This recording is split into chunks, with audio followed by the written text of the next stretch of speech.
முருகன். முருகனை பார்க்க நினைத்த அருணகிரிநாதர் அவரை நினைத்து பாடல் பாடத் தொடங்கினார். இதனை உணர்ந்த பார்வதி தேவி சிறு விளையாட்டை நடத்த நினைத்தார். முருகனை தன் மடியில் அமர்த்தி தன் கரத்தால் அணைத்துக் கொண்டால் அருணகிரிநாதரின் பாடலுக்கு எழுந்தோடி வர முடியாமல் அன்பிற்கும் பக்திக்கும் நடுவே அல்லாடி கொண்டிருந்தார் முருகப்பெருமான். இந்த காட்சியை அருணகிரிநாதர் தான் மனக்கண்ணில் அறிந்து கொண்டு உடனே தனது பாடலின் முறையை மாற்றி பாடுகிறார். மயில் ஆடி வர அதில் நீ என்னை ஏறி காக்க வேண்டும் என்று பாடுகிறார். இதை கேட்டதும் பார்வதி தேவிக்கு மனமும் கரமும் ஒரு சேர நிகழ்ந்தது. மெல்ல விடுத்ததால் முருகனை அவர் மயில் மீது ஏறி அமர்ந்து, முருகா இனி ஒரு கணமும் தாமதிக்க கூடாது என்று அருணகிரிநாதருக்கு அவர் இருந்த இடத்தில் உள்ள தூணில் இருந்து வெளிவந்து காட்சி தருகிறார்.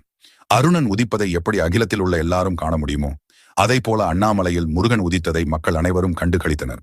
கம்பத்தில் இருந்து வெளிப்பட்டதால் திருவண்ணாமலையில் இருக்கும் முருகனுக்கு கம்பத்து இளையனார் என்று பெயரும் வந்தது. இதை போல நீங்கள் எந்த பாடலை முருகனை கும்பிடும் பொது பாடுவீர்கள், இல்லை எந்த முருகனின் பாடல் மிகவும் பிடிக்கும் என்று கமெண்ட்